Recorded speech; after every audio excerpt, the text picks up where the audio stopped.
You are too easy to reach, and that is why you are easy to replace. Let that land. You've been taught that availability is virtue, that answering fast is loyalty, that clearing your schedule, reshaping your day, rearranging your life for others is proof that you care. You believe presence equals value, that if you are always there, you will be remembered, chosen, respected. But look at your life honestly. You answer the phone on the first ring. You reply within seconds. You say yes before you've even heard the request. You make yourself small so others can feel comfortable. You call it kindness. You call it love. You call it being a good person. And yet, you feel invisible, used, taken for granted, treated like a convenience instead of a priority, like a tool instead of a person, like background noise. This is not an accident. In the cold mechanics of human psychology, availability is not interpreted as generosity. It is interpreted as need. And need collapses value. The world does not revere what is always present. It consumes it. Think of air. Essential, necessary, and completely unappreciated. No one thanks it. No one pays for it. No one notices it until it's gone. That is what you've become. And Machiavelli understood this centuries before you were born. He understood that power is not created by giving more. It is created by being harder to access. He understood a brutal truth most people are too polite to say out loud. Familiarity erodes reverence. When people can reach you at will, they stop seeing you as distinct. You become ordinary, predictable, safe to ignore. You didn't lose respect because you weren't kind enough. You lost it because you gave access without cost. Here is the part that hurts the ego, but frees the mind. You are not a victim of other people's selfishness. You train them. Every unnecessary yes, every instant reply, every time you dropped your own priorities to absorb theirs, you taught them how to treat you. Human beings respond to incentives, not intentions. If your time is free, it will be wasted. If your attention is unlimited, it will be exploited. If your presence requires no effort, it will hold no weight. And deep down, you feel it. The resentment, the quiet anger, the unspoken thought. After everything I've done for them, this is how they treat me. Yes, because you taught them to. Machiavelli wrote that men are driven by two forces, love and fear. But love, he warned, is fragile. It dissolves the moment convenience changes. Fear, not terror, but the fear of loss, the fear of consequence, the fear of absence. That is what binds behavior. This is where your transformation begins, not by becoming cruel, not by becoming loud, but by withdrawing strategically, by closing the door without slamming it, by understanding that your presence must become a reward, not a reflex. Power does not announce itself. It removes itself. Look at high-status individuals, real ones, leaders, sovereign minds. They are not constantly reachable. Their time is guarded. Their energy is protected. Their attention is selective. Not because they are arrogant, but because they understand a law you've ignored. Access determines value. A prince who drinks every night with his soldiers stops being a prince. He becomes just another man at the table. A leader who is always available ceases to be a leader. He becomes a resource. And you've been living like a public utility. You respond because you're afraid silence will be misinterpreted. You explain because you're afraid of being misunderstood.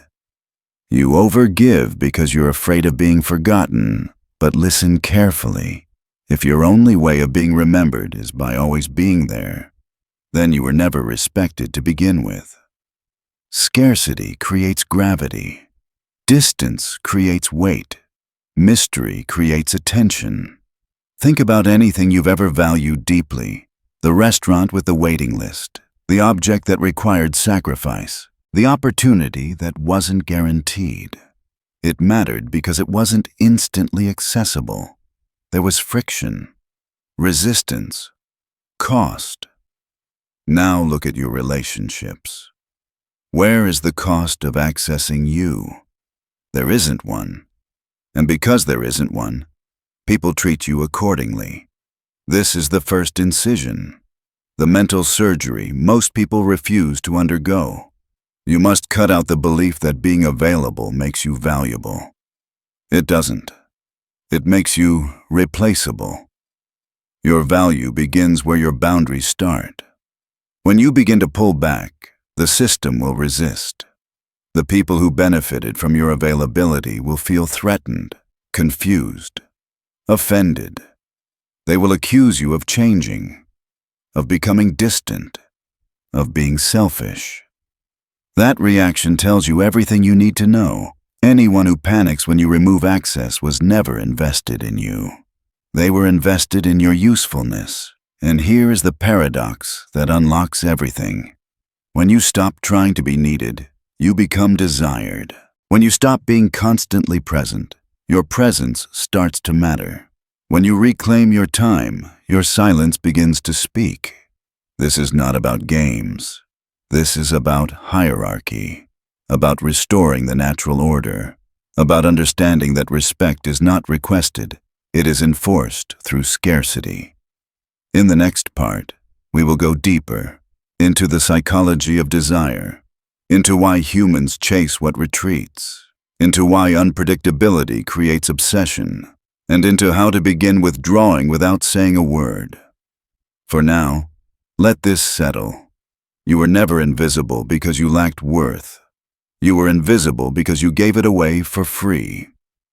Let's strip this down to something raw and undeniable. Human beings do not pursue what stays still. They pursue what moves away. Desire is not born from comfort. It is born from tension, from distance, from the feeling that something valuable might slip out of reach. This is not romance. This is biology, and Machiavelli understood it intuitively, long before psychology put names to it. Right now, most of your relationships suffer from a fatal flaw. There is no chase, no uncertainty, no friction. You are always there, so no one has to lean forward to reach you. No one has to wonder. No one has to invest. You killed the hunt. In behavioral psychology, there is a principle called intermittent reinforcement. It is the most addictive pattern known to the human nervous system. It is why gambling ruins lives. If a slot machine paid out every single time, it would be boring, predictable, treated like a vending machine.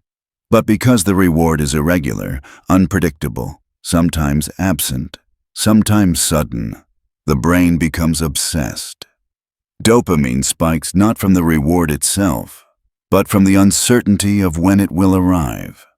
Look at yourself through this lens. You are the broken machine that always pays out.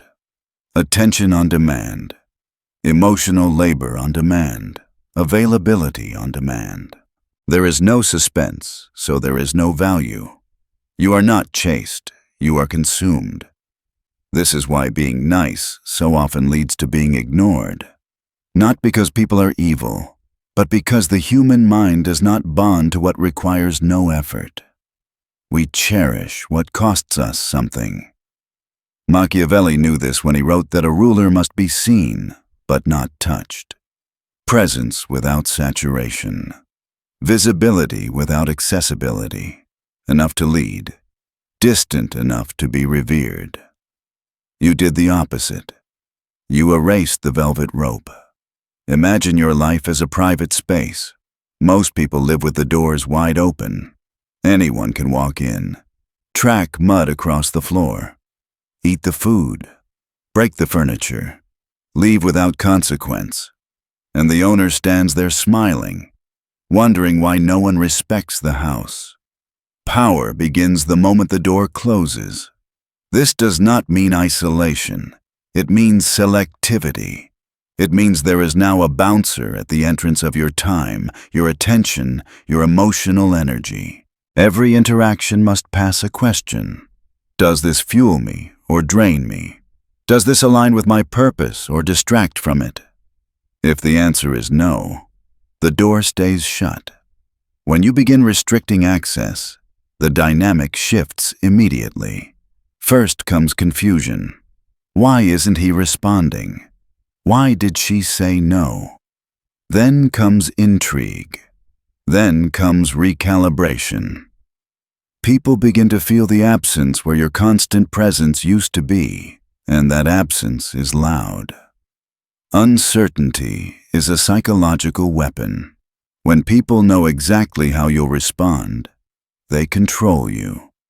You become a predictable variable in their equation, but when your availability becomes inconsistent, you introduce chaos, and chaos forces attention.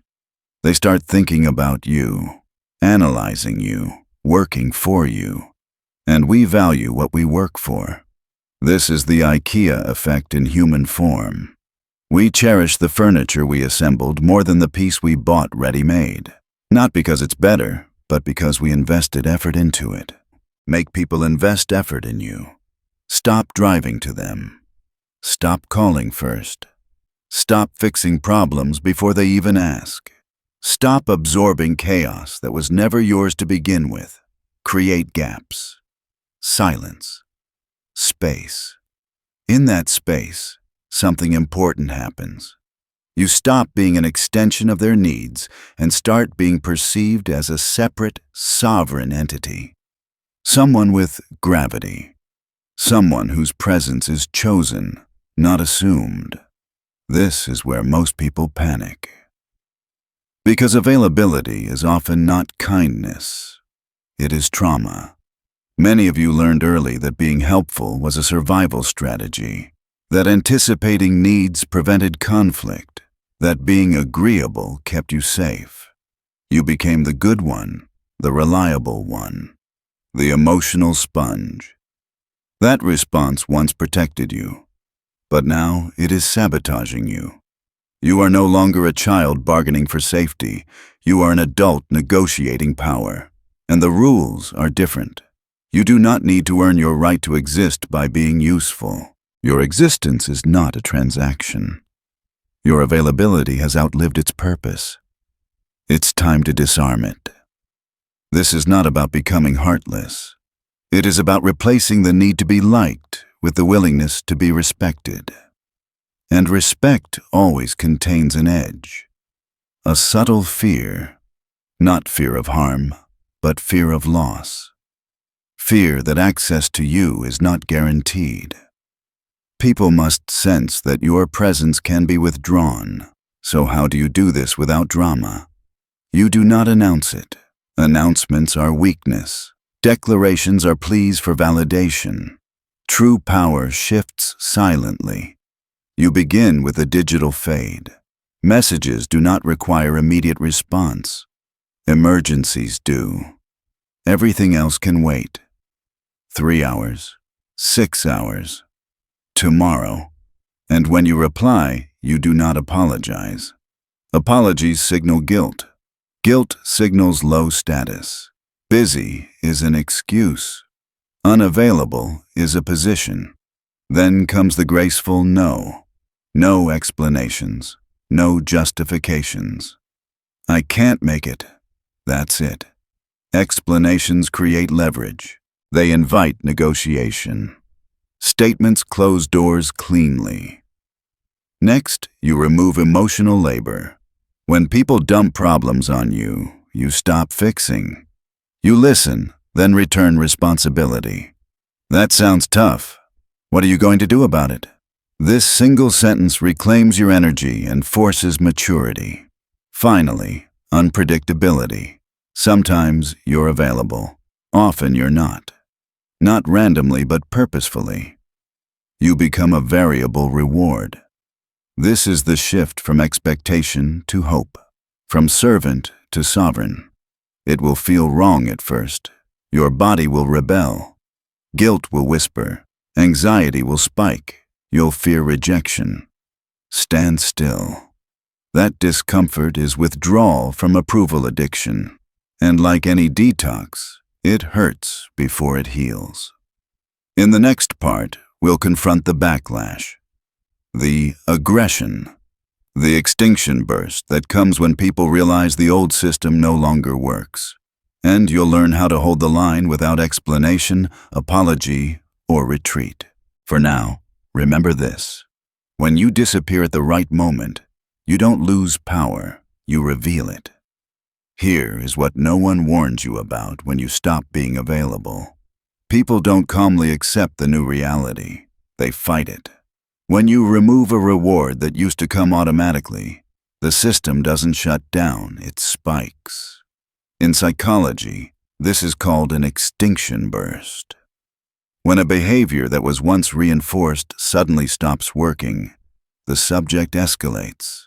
Louder, more aggressive, more emotional. You've seen this before. A child denied candy doesn't become quiet. They scream, they test, they push harder. Adults do the same thing. They just disguise it better. When you start pulling back, the people who benefited from your lack of boundaries will react. They will accuse you of changing. They will say you've become cold, arrogant, selfish. They will question your character, not your behavior. That is not feedback. That is psychological pressure. And this moment right here is where most people fail. They crack, they explain, they apologize, they rush to restore comfort. They say, "I didn't mean it like that," or "I've just been busy," or "I don't want you to think I don't care."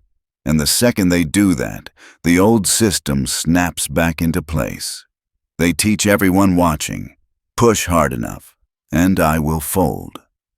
Machiavelli warned that introducing a new order is always dangerous. Those who benefited from the old order will rebel, not because you're wrong, but because you've disrupted their advantage. This is where boundary violence begins. Not violence of words, not confrontation, not cruelty, but the violence of absolute stillness. When they accuse you of being distant, you do not argue, you do not defend, you do not justify. You say one line calmly, "I've been focusing more on myself lately," and you stop. No elaboration, no emotional tone, no apology.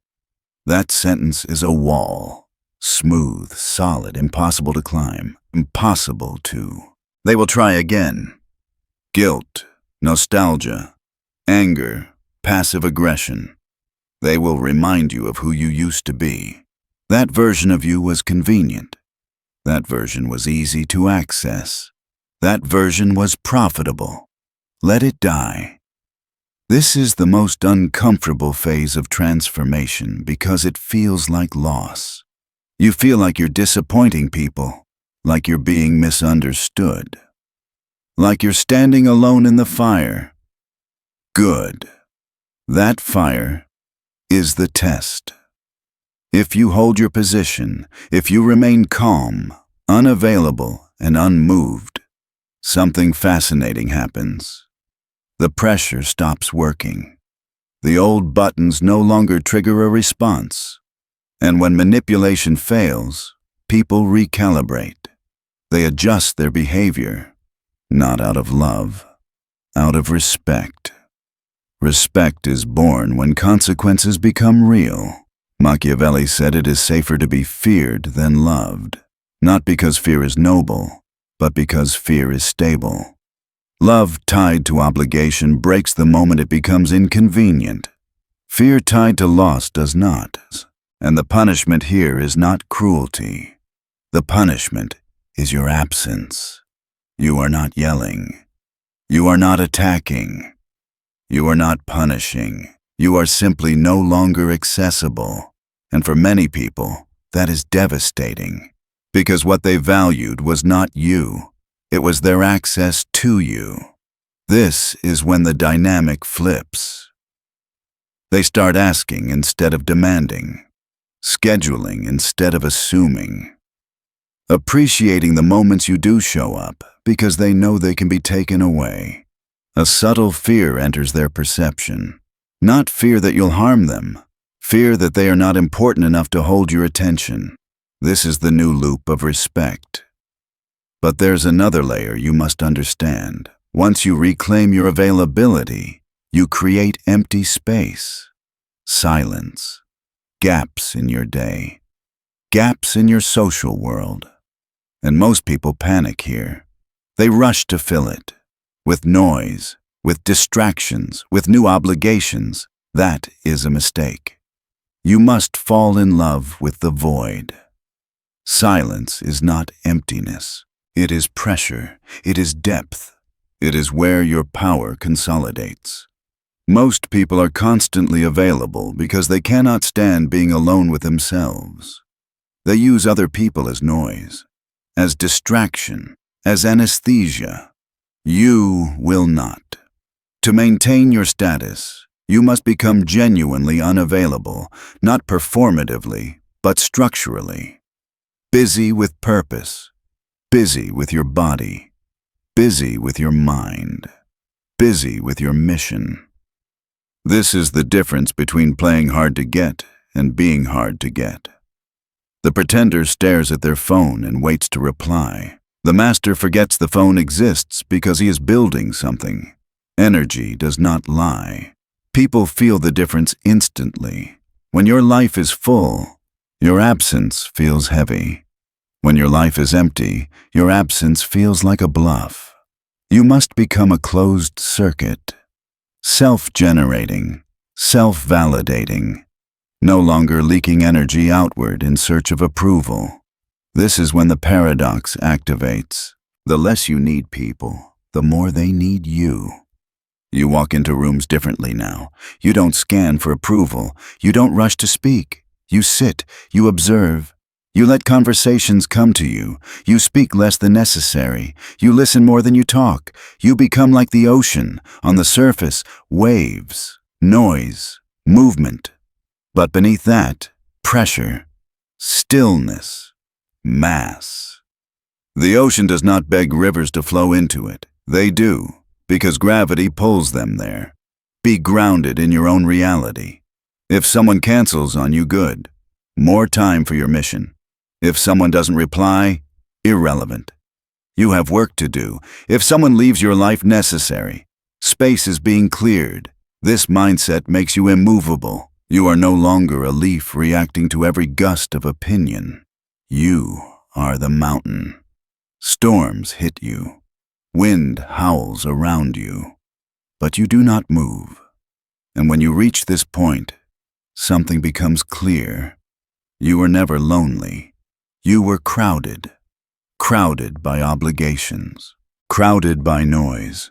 Crowded by people who wanted access to you, not connection with you. When you clear the crowd, you finally meet yourself. Here is the danger no one talks about. Once you reclaim your boundaries, once your presence becomes rare, once your silence carries weight, you attract a different kind of attention, not from those who exploited you, but from those who are drawn to power itself. These are not parasites. They are challengers. They don't want your availability. They want your center. They want to test the fortress, not live inside it. They are intrigued by resistance. They respect strength, but they also probe it. And if you mistake admiration for respect, you will open the gate to a new kind of threat. This is where discernment becomes survival. A person who respects your power responds to your boundaries by adjusting. They slow down. They ask. They wait. Their behavior becomes cleaner, more intentional. They don't rush you. They don't guilt you. They don't punish your absence. A person who wants to steal your power responds differently. They escalate charm. They intensify interest. They flood you with attention, admiration, urgency. They frame themselves as the exception. They want fast access, emotional shortcuts, premature intimacy. The fortress test always comes disguised as opportunity. Machiavelli warned that not every alliance is an upgrade. Some are invasions dressed as gifts. The predator who loves the challenge does not fear your silence. They are entertained by it. They want to conquer what others could not reach. Your mistake would be mistaking intensity for depth. Powerful people do not rush intimacy. They respect pacing. They allow time to reveal truth. Anyone who tries to bypass your boundaries with speed, flattery, or pressure is not respecting your sovereignty. They are attempting to override it. So how do you hold this line? You do not harden. You do not isolate. You observe. True power does not close itself off completely. It controls access. It watches how people respond to limits. Boundaries are not walls. They are filters.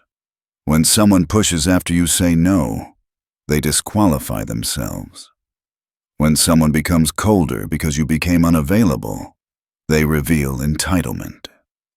When someone respects your pace, your silence, your priorities, they reveal alignment.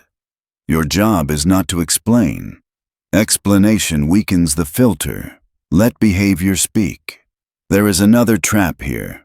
One more subtle. Once you stop being available, your ego will want to replace approval with dominance. To enjoy being missed. To enjoy being chased. To enjoy the leverage. That is a regression in a different costume. Machiavelli never taught indulgence. He taught control. If you derive pleasure from withholding, you are still reactive. If you disappear to provoke emotion, you are still dependent on response. True power is neutral, calm, grounded. It does not need proof. Withdrawal is not a performance. It is a position. This is why your inner life matters now more than ever. Without purpose, silence becomes emptiness. Without mission, distance becomes loneliness. Without direction, power turns corrosive. You must build. Build the body so discipline replaces anxiety. Build the mind so clarity replaces noise. Build the mission so meaning replaces distraction. When your life is structured, boundaries stop feeling like resistance and start feeling like alignment. You are no longer avoiding people.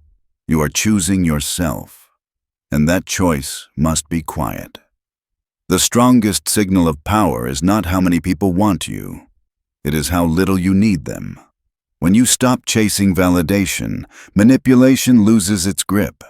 When you stop explaining yourself, control dissolves. When your attention is no longer free, it becomes sacred. This is where you stand now, not isolated, not arrogant, not cold, centered. In the final part, we will complete the transformation. You will learn how to live permanently from this position, how to maintain scarcity without games, authority without aggression, and presence without dependence. And you will see clearly why, when you finally stopped being so available, nothing was lost. Everything was reclaimed.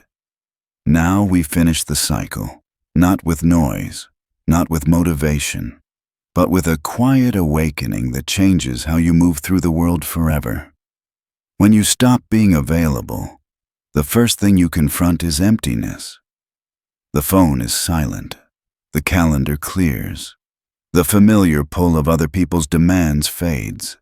And in that stillness, something uncomfortable rises. You are alone with yourself. Most people never reach this stage because they panic before it arrives. They mistake solitude for failure. They rush back to old patterns, Old roles, old versions of themselves that were exhausted but familiar. You didn't. You stayed. And if you stayed long enough, you noticed something subtle. The silence didn't weaken you. It sharpened you. This is the moment Machiavelli would recognize as the transfer of power. Not power over others, but power over yourself. The kind that cannot be taken, manipulated, or bargained away. You begin to see clearly now. You see how much of your past behavior was driven by fear. Fear of being forgotten. Fear of being disliked. Fear of being alone. You see how often you confused motion with meaning, connection with closeness, attention with value. And you see how unnecessary it all was. Nothing essential collapsed when you stopped being available. The world did not end. The people who truly mattered adjusted. The rest drifted away. And instead of loss, you felt relief. Because what left was noise. What remained was you. This is where you build the new equilibrium. You no longer respond to life reflexively. You respond intentionally. Every interaction passes through a quiet internal gate. Does this serve what I am building? Or does it pull me back into fragmentation? This question becomes your compass. You stop explaining your decisions, not because you are hostile, but because clarity doesn't require justification. You stop defending your boundaries, not because you are rigid, but because boundaries are not debates. You move slower now, more deliberately. You speak less, but with precision. Your words land heavier because they are no longer diluted by excess. People feel it. They may not understand it, but they feel it. Your presence has density. When you enter a space, you don't announce yourself. You don't perform. You don't scan the room for signals. You occupy your body fully. You sit comfortably in silence. You let others fill the air. And something interesting happens. They begin to orient around you, not because you demand it, but because grounded stillness reorganizes chaos. Because certainty is magnetic.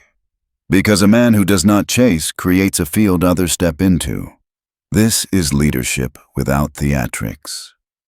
You also learn when to leave. This is perhaps the most important skill of all. You no longer overstay.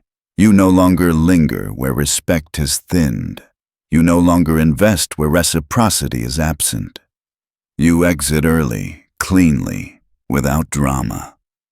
Leaving becomes an act of self-respect, not rejection. And paradoxically, this makes you harder to lose.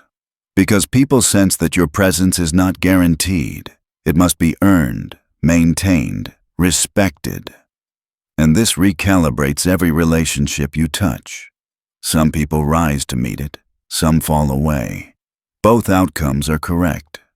You also notice a deeper shift. One that has nothing to do with others. Your internal state stabilizes. You are no longer riding emotional spikes based on who texts you, who cancels, who approves, who withdraws. Your mood is no longer outsourced. You generate your own gravity. This is what it means to become a closed circuit.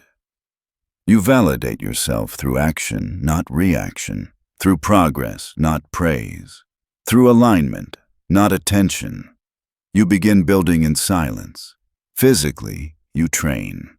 The body becomes disciplined, reliable, a place you can return to when the mind drifts.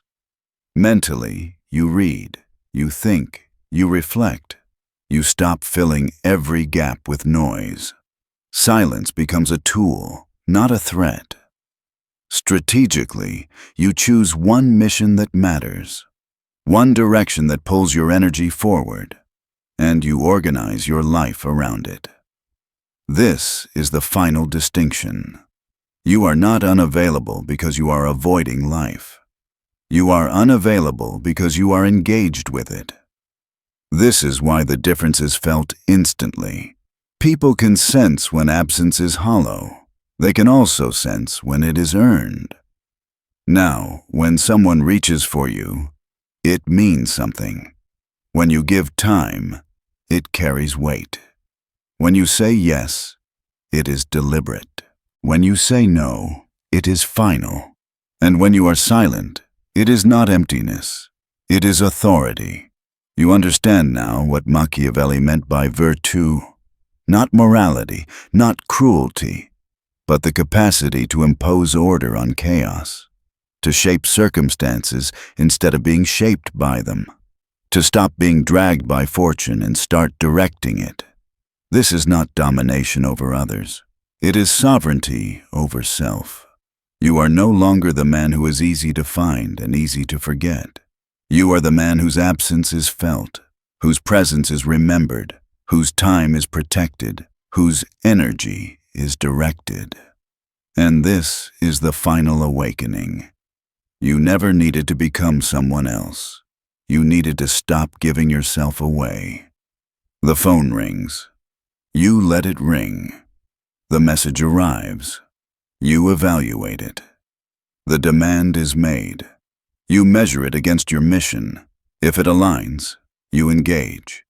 If it doesn't, you decline or remain silent. No guilt, no explanation, no collapse. This is your new reality. You are not here to be convenient. You are here to build. And the moment you truly understand this, you stop fearing distance, silence, and solitude, because you see them for what they are. Not losses, but the space where power is born.